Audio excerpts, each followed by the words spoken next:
Hello student, कैसे हैं आप सब। एक बार पुनः आप सभी का आपके अपने चैनल शिव कोचिंग क्लासेस पर स्वागत है। और आज पुनः अति लघुत्तरीय प्रश्न में हम कई क्वेश्चनों को आपके सामने रख रहे हैं, जिनको आप लोगों को अच्छे से तैयार कर लेना है। ठीक है, जो दो नंबर के क्वेश्चन पूछे जाते हैं क्लास 12 केमिस्ट्री एनसीईआरटी चैप्टर 5 में, उन क्वेश्चनों को एक मैंने पहला पार्ट बनाया जिसमें 5 क्वेश्चन ऐड किया था, और इसी प्रकार इस पार्ट में भी मैं कई क्वेश्चन आपको समझाने वाला हूँ।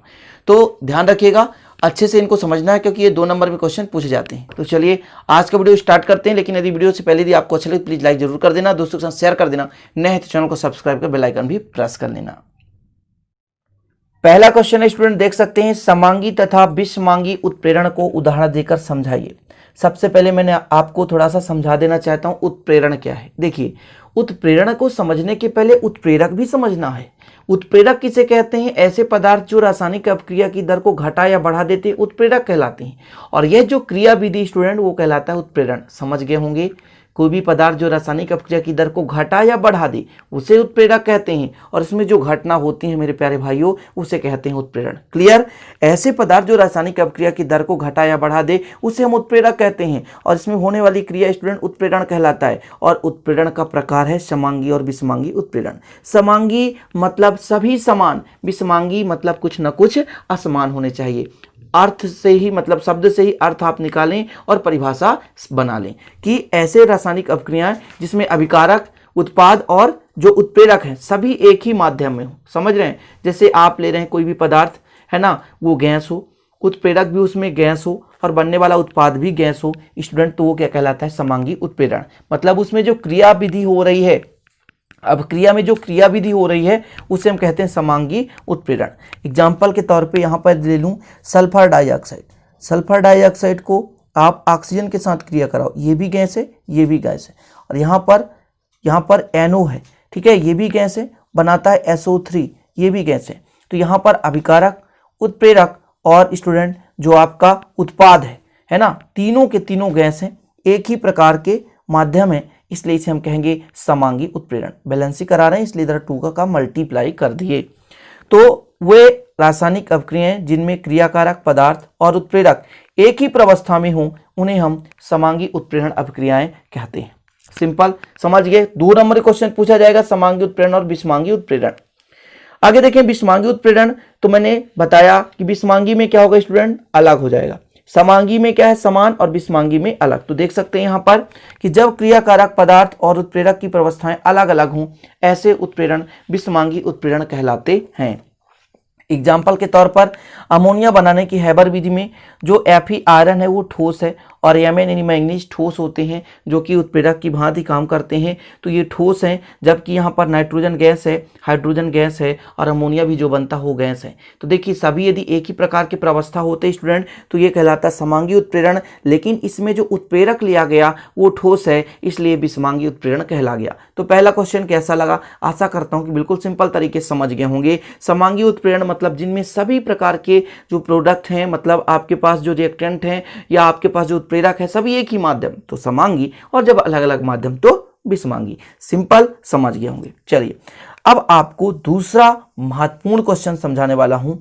स्वर्ण संख्या किसे कहते हैं? उदाहरण सहित स्पष्ट कीजिए। स्वर्ण संख्या, कुछ चीजें पहले आप बेसिक समझें, क्योंकि यार देखो ये लिखा है, इसको मैं पूरा पढ़ देता हूं, और पढ़ने के बाद आप कहेंगे सर ये तो हम भी पढ़ सकते थे, इसको समझाने की बात है। तो पहले थोड़ा सा पढ़ देते हैं कि जिगमेंडी, यहाँ पर जिगमेंडी लिखा है, जिगमोंडी भी हो सकता है। जिगमोंडी ने आपेक्षिक रक्षण शक्ति ज्ञात करने के लिए एक संख्या निर्धारित की, जो कि स्वर्ण संख्या कहलाते हैं। इसके अनुसार यह मिलीग्रामों में रक्षी कोलाइडों की वह मात्रा है जो दिए हुए स्वर्ण कोलाइड बिलियन में 10 मिलीलीटर में उपस्थित होने पर उसका 1 मिलीलीटर 10% NaCl बिलियन द्वारा स्कंदन होने से रोकता है। स्वर्ण संख्या अधिक होने पर रक्षण शक्ति कम होती है। चलिए कोई बात नहीं है, समझ में नहीं आया, अब समझ में आएगा, चीजें समझें। सबसे पहले मैं आपको बताऊं कि स्वर्ण संख्या क्यों लिया गया। तो एक चीज हमेशा याद रखना कि कोई भी आपके पास कोलाइडी तंत्र है उसमें स्कंदन हो रहा है। स्कंदन का मतलब परिचित प्रवस्था परिक्षेपण माध्यम अलग हो रहे हैं। तो उसको रोकने के लिए हम कुछ ना कुछ बाह्य कारक मिलाते हैं, है ना, जिसे हम रच्छी कोलाइड कहते हैं, और उस रच्छी कोलाइड की मात्रा ही स्वर्ण संख्या कहलाती है। पहले आप बेसिक चीजें समझें।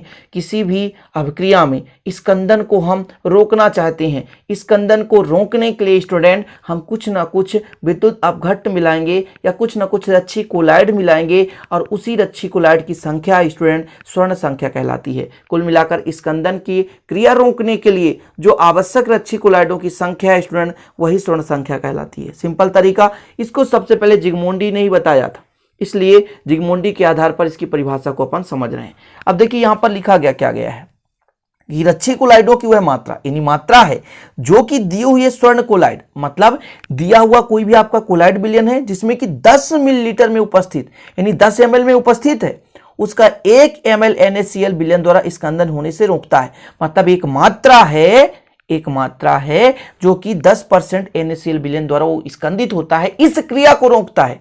मतलब 10 ml विलयन में 10% NaCl की मात्रा जो उसको स्कंदित करने वाला है उसे वो रोके, वो उसका स्वर्ण संख्या कहलाता है। सिंपल समझ गए होंगे। देखिए थोड़ा सा परिभाषा याद करने में आपको टफ लगेगा, लेकिन यदि चीजें आप समझ गए कि वास्तव में स्वर्ण संख्या क्या है, ये एक प्रकार का रच्छी कोलाइड का संख्या ही है जिसकी मात्रा से स्कंदन की क्रिया पूरी तरह से रुक जाए, वो क्या कहलाती है, स्वर्ण संख्या कहलाती है। मतलब एक लिमिटेशन तक वो रोक कर रखे। जैसे आप पढ़ाई कर रहे हैं, आप पढ़ाई करने के साथ साथ यदि इविल्स आ रहे हैं, बुराइयां आपके अंदर आ रही है, तो टीचर वहां पे क्या करता है स्टूडेंट, की आपकी बुराइयों को रोक कर रखता है, आपको अच्छाई पर प्रमोट करता रहता है, मतलब मोटिवेट करता रहता है। लेकिन एक ऐसी स्थिति आ सकती है कि जब टीचर आपको मोटिवेट ना करे तो आप खुद बुराइयों को ग्रहण कर लेंगे। वही स्थिति यहां पर है। स्कंदन की क्रिया को रोकने के लिए एक निश्चित मात्रा है, क्या, रच्छी कोलाइड की एक निश्चित मात्रा है जो कि किसी विलयन के स्कंदन को रोक कर रखता है। सिंपल। तो आशा करता हूं कि ये भी सिंपल तरीके समझ गए होंगे। देखिए कोई भी चीज है, फैक्ट को इमेजिन करके अपने माइंड पे सेटअप करो, तभी वो आसानी समझ में आएगा। ठीक है, तो चलिए देखते हैं अगला क्वेश्चन। जो अगला क्वेश्चन है बहुत ही छोटा है, स्व उत्प्रेरण किसे कहते हैं। देखिए ये भी एक प्रकार का उत्प्रेरण का भाग ही है। उत्प्रेरण क्या कहलाता है स्टूडेंट, किसी भी रासायनिक अपक्रिया की दर में एक पदार्थ होता है जो रासायनिक अपक्रिया की दर को घटाता है बढ़ाता है, उसे उत्प्रेरक कहते हैं, और उसमें जो घटना हो रही है ना उसे उत्प्रेरण कहते हैं। कभी कभी एक ऐसी रासायनिक अपक्रिया होती है जिसे किसी भी पदार्थ की आवश्यकता नहीं होती, वो स्वतः ही उत्प्रेरित होता रहता है और स्वतः ही संपन्न होता है। मतलब थोड़ा सा अभिकारक हुआ, वो उत्पाद बन गया, और वही उत्पाद फिर उस अभिकारक को उत्प्रेरित करता है स्टूडेंट, उसे कहते हैं स्व उत्प्रेरण। मतलब उसमें जो होने वाली घटना है वो कहलाती है स्व उत्प्रेरण।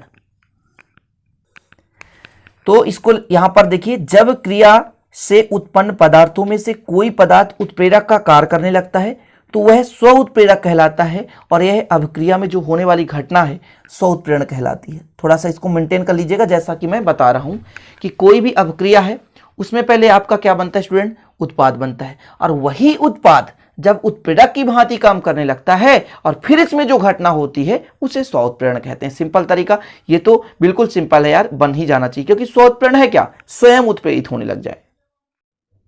तो एक और छोटा सा क्वेश्चन देखिए, आकाश का रंग नीला दिखाई क्यों देता है। ये आपके दैनिक जीवन में भी बहुत उपयोगी है, और काफी तौर पर आप सोचते भी होंगे कि आकाश वास्तव में नीला दिखाई देता है तो क्यों देता है। तो देखिए सबसे पहले मैं बात आपको बता दूं कि कभी भी जो आकाश में जो कण होते हैं, जो प्रकाश आता है, तो प्रकाश के जो कण है छोटे छोटे फोटान के रूप में होते हैं, वो वायुमंडल में उपस्थित धूल कणों से टकराते हैं, और टकराने के बाद इसमें प्रकीर्णन होता है। अब प्रकीर्णन क्या कहलाता है कि प्रकाश का किसी भी सतह से टकरा करके फैल जाना, अपने अवयवी रंगों में विभक्त हो जाना, यही क्रिया कहलाती है प्रकीर्णन। तो मैं आपको सबसे पहले बता दूं कि जो भी वायुमंडल नीला दिखाई देता है, इसका मेन फैक्ट है प्रकाश का प्रकीर्णन। ठीक है, आकाश का रंग नीला दिखाई देने का कारण स्टूडेंट प्रकीर्णन। ऑब्जेक्टिव में आ जाए कि आकाश का रंग नीला क्यों दिखाई देता है, तो प्रकीर्णन के कारण। ठीक है, तो देखिए वायुमंडल में उपस्थित धूल के कण एक कोलाइडी विलयन का निर्माण करते हैं, और इन धूल के कणों में कोलाइडी कणों द्वारा प्रकाश का प्रकीर्णन होता है, और इसी प्रकाश के प्रकीर्णन के कारण आकाश का रंग नीला दिखाई देता है। इसको ज्यादा रटना नहीं है, मात्र इतना समझो कि वायुमंडल है, वायुमंडल में धूल, कण, बाष्प, जल बाष्प इत्यादि भिन्न भिन्न प्रकार के कण होते हैं जो कि मिल करके एक कोलाइडी तंत्र का निर्माण करते हैं, और इन कोलाइडी तंत्र में कोलाइडी कण जो होते हैं आने वाली प्रकाश की किरणों को बिखेर देते हैं स्टूडेंट, और बिखेरने की क्रिया प्रकीर्णन कहलाती है, और इसी प्रकीर्णन के कारण आकाश का रंग नीला दिखाई देता है। अब वास्तव में यदि आपसे कोई पूछे कि आकाश का रंग नीला क्यों दिखाई देता है, तो आप आसानी से कह पाओगे कि आकाश का रंग नीला इसलिए दिखाई देता है क्योंकि प्रकाश का कुलाडी कणों से टकराकर क्या होता है, प्रकीर्णन होता है। सिंपल तरीका। आपको यदि 2 नंबर क्वेश्चन पूछा जाए तो आपको इतना ही लिखना है कि वायुमंडल में उपस्थित धूल कण, जलवाष्प आदि कोलाइडी तंत्र का निर्माण करते हैं, और इस कोलाइडी तंत्र में जो कोलाइडी कण हैं आने वाली सूर्य के प्रकाश किरणों को विकिरणित कर देते हैं, मतलब प्रकीर्णित कर देते हैं, फैला देते हैं, और इसी प्रकीर्णन के कारण आकाश नीला रंग दिखाई देता है। तो देखिए स्टूडेंट, आखिरी क्वेश्चन आपके लिए, रच्छी कोलाइड किसे कहते हैं। इसके पहले मैंने आपको समझाया था रच्छी कोलाइड क्या है। स्कंदन की क्रिया को रोकने के लिए कुछ अन्य पदार्थ मिला देते हैं जिससे स्कंदन की क्रिया रुक जाती है। स्कंदन क्या है?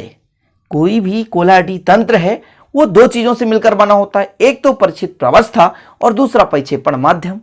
अब इसमें कुछ पदार्थ मिला दें, विद्युत अपघट्ट मिला दें, तो यही जो परिचित प्रवस्था है परिक्षेपण माध्यम से अलग हो जाता है, और यही अलग होने की घटना, अवक्षेप बनने की घटना स्कंदन कहलाती है। कभी कभी तो कोलाइडी तंत्र अपने आप ही स्कंदित होते हैं। अब इस स्कंदित होने की क्रिया को रोकने के लिए, स्कंदन को रोकने के लिए अपन क्या करते हैं स्टूडेंट, कोलाइडी तंत्र में कुछ मात्रा में विद्युत अपघट्ट मिला देते हैं, कुछ ऐसे पदार्थ मिला देते हैं जो कि स्कंदन की क्रिया को रोकता है। उस पदार्थ को ही हम कहते हैं रच्छी कोलाइड। अब मीन्स आप समझ गए ना, इतना लंबा चौड़ा लिखा भी होगा कुछ नहीं होगा, बस आसानी से याद कर लोगे। देखिए, किताब की भाषा से आपको समझना है, लेकिन लिखना फिर अपने भाषा से ही है, क्योंकि कभी भी किताब की भाषा पूरी तरह से याद नहीं रहती। जी हाँ, लेकिन केमिस्ट्री शब्द ही होने चाहिए। ऐसा नहीं कि आप हिंदी का शब्द ला करके यहाँ रच्छी कोलाइड की जगह कोई भी आप परिरक्षक लिख दो। ऐसा नहीं लिखना है कि भाई सेवा करने वाला चीजें, ऐसा कभी भी नहीं करना है। रच्छी कोलाइड तो हाँ रच्छी कोलाइड ही होना चाहिए, ठीक है। तो चलिए इसका थोड़ा डिटेल समझिए कि द्रव विरोधी कोलाइड विलयन में थोड़ा सा विद्युत अपघट्ट मिलाने पर उसका स्कंदन शीघ्र हो जाता है। स्कंदन मतलब परिचित प्रवस्था परिक्षेपण माध्यम से अलग हो जाता है। परंतु यह विद्युत अपघट्ट मिलाने से पहले द्रव विरोधी कोलाइडों में कोई जल स्नेही कोलाइड जैसे जिलेटिन, अगर एल्ब्यूमिन आदि की थोड़ी सी मात्रा मिला दी जाए तो विद्युत अपघट्ट का प्रभाव बहुत कम हो जाता है और स्कंदन बहुत धीमा हो जाता है या बिल्कुल नहीं होता। इस घटना को कोलाइडी रक्षण कहते हैं तथा रक्षण के लिए मिलाए गए जल स्नेही कोलाइड को रच्छी कोलाइड कहते हैं। और उदाहरण के तौर पर देख सकते हैं, किसी सोडियम साल में थोड़ा सा जिलेटिन मिला देने पर सोडियम क्लोराइड विलयन द्वारा उसका स्कंदन नहीं होता। मतलब स्टूडेंट, हम जैसे किसी भी मतलब कोलाइडी विलयन का स्कंदन कराना चाहते हैं तो उसमें विद्युत अपघट्ट मिलाएंगे, लेकिन विद्युत अपघट्ट मिलाने के पहले हम चाहते हैं कि इसका स्कंदन ना हो, कुछ देर से हो, तो उसमें कुछ ऐसे पदार्थ मिला दें जो कि स्कंदन की क्रिया को रोक दें, और उन्हीं पदार्थों को हम रच्छी कोलाइड कहते हैं। कुल मिलाकर स्कंदन की क्रिया को रोकने के लिए मिलाया जाने वाला पदार्थ ही रच्छी कोलाइड कहलाता है। यदि आपसे कुछ नहीं बन रहा है ना, तो उदाहरण तो बनना चाहिए। इस तरह आप लिख देना, किसी भी कोलाइडी विलयन में स्कंदन की क्रिया को रोकने के लिए या मंद करने के लिए कुछ ऐसे पदार्थ मिलाए जाते हैं जो कि स्कंदन की क्रिया दर को कम कर देते हैं। इन पदार्थों को ही रच्छी कोलाइड कहा जाता है। एग्जाम्पल के तौर पे आप लिख लेना कि जो सोडियम क्लोराइड यहाँ पर देख रहे हैं, साल में थोड़ा सा जिलेटिन मिला देने से स्टूडेंट सोडियम क्लोराइड जो विलयन द्वारा स्कंदन रोक दिया जाता है। कंप्लीट। तो ये क्वेश्चन भी सिंपल समझ में आ गया होगा।